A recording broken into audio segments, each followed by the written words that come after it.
E aí, bora continuar essa jornada pelo mundo da magia? Hoje a gente mergulha de cabeça no nono capítulo de Harry Potter e a Pedra Filosofal. E olha, se preparem porque o que vem por aí é uau! Uma aula de voo caótica, uma reviravolta daquelas e um desafio perigosíssimo, o tal Duelo da Meia-Noite. Olha, o capítulo já começa botando fogo no parquinho, sabe? Construindo uma das maiores rivalidades que a gente já viu. Para Harry, o primo Duda era o auge do que ele podia odiar em alguém. Pelo menos era o que ele achava. Mas, como diz a citação, isso foi antes dele cruzar o caminho de Draco Malfoy. E essa raivinha que estava ali, guardada, ela tá prestes a explodir. E vai ser com tudo. E o palco, para essa treta toda, o melhor lugar possível. A primeiríssima aula de voo. Um momento que, pro Harry, deveria ser por alegria, né? Mas agora tem aquele gostinho amargo porque, adivinha? Grifinória e Sonserina, tudo junto e misturado. Dá pra imaginar o clima, né? A tensão ali era uma coisa de louco. A professora é a Madame Holt, com aqueles olhos amarelos, penetrantes, que parecem de falcão, sabe? Ela dá a ordem, bem direta. Subam! E na mesma hora, a vassoura do Harry, pula direto pra mão dele. De primeira. Um sinal claro de que o garoto levava jeito. Já a de Hermione, bom, a dela só dá uma roladinha no chão. E a do pobre do Neville nem se mexe. A vassoura parece que sentiu o medo do menino e ficou lá, pregada no chão. Pois é, e o medo do Neville acaba virando realidade. Antes mesmo da aula começar para valer, o nervosismo toma conta. Ele se impulsiona antes da hora, sobe que nem uma rolha de champanhe, e aí, claro, perde o controle total e despenca lá de cima. O resultado? Um pulso quebrado e uma visita obrigatória à ala hospitalar. E bastou a Madame Rush sair de perto para levar o Neville para a enfermaria, que o Malfoy, claro, não perdeu tempo. Ele vê o lembro do Neville caído na grama, aquela bolinha de vidro que a avó dele tinha mandado, sabe?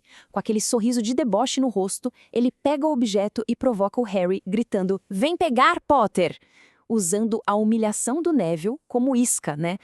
Nesse momento, Harry tem uma escolha a fazer. A Hermione, toda certinha, já avisa pra ele não ir pra não arrumar encrenca. Mas não dá, o sangue do Harry ferve. É a lealdade ao Neville misturada com o desafio do Malfoy. Ele simplesmente ignora todo mundo e sobe na vassoura, pela primeira vez na vida dele.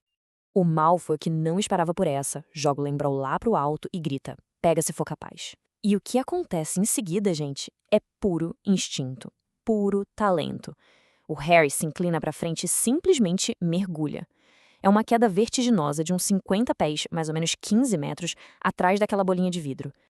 E ele consegue! Numa manobra que é puro talento, ele estica a mão e, zás, pega a bolinha a poucos centímetros do chão. Depois, ele pousa suavemente na grama com o lembro seguro na mão. Uma jogada, assim, de tirar o fôlego, coisa de profissional mesmo. Só que essa manobra espetacular teve uma testemunha e não era qualquer uma. Para desespero total do Harry, a professora McGonagall viu absolutamente tudo. E ela vem vindo na direção dele, atravessando o gramado com uma cara de poucos amigos. Naquele momento, Harry deve ter pensado: pronto, acabou, vou ser expulso.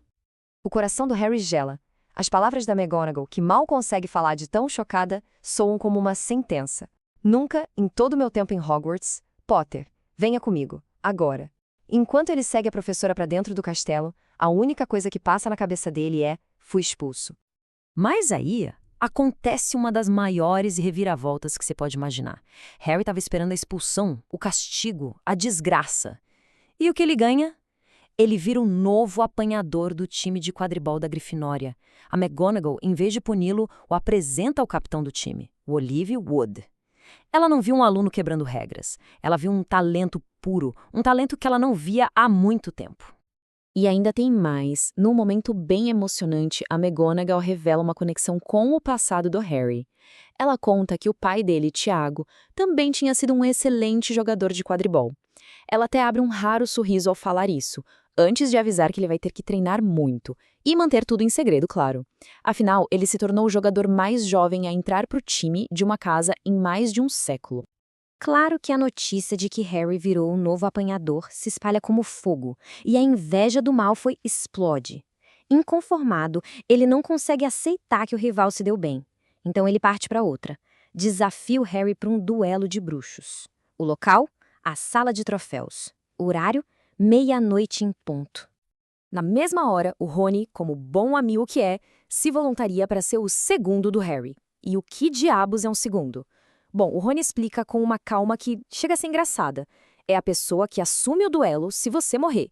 Mas aí ele logo tranquiliza o Harry falando que, sendo do primeiro ano, o máximo que eles vão conseguir fazer é soltar umas faíscas com as varinhas. Nada demais, segundo ele. Mas o plano de sair escondido pro duelo dá uma complicada. Primeiro, a Hermione tenta impedir os dois, toda preocupada com a perda de pontos para casa.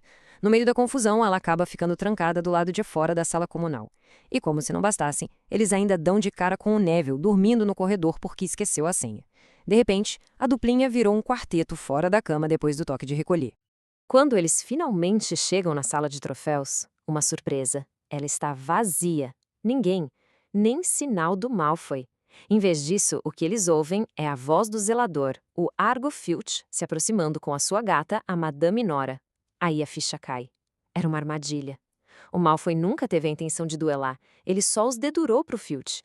O que vem a seguir é uma fuga maluca pelos corredores escuros. Para ajudar, o Neville, em pânico, tropeça e derruba uma armadura inteira, fazendo um barulho que deve ter acordado o castelo todo.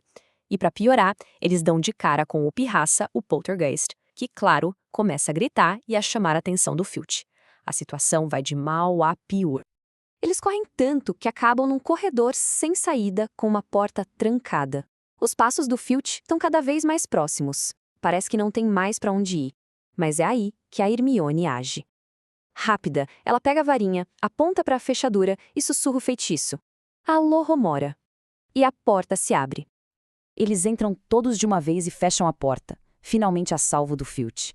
Dá para ouvir a respiração ofegante de todo mundo. Mas esse alívio dura muito pouco. Porque quando eles se viram para olhar onde entraram, eles percebem que o problema que os espera ali dentro é infinitamente maior do que o zelador. Eles percebem que não estão numa sala de aula qualquer. Eles estão no corredor proibido do terceiro andar, aquele que o Dumbledore avisou no primeiro dia que era para todo mundo ficar longe. E agora eles estão prestes a descobrir o motivo.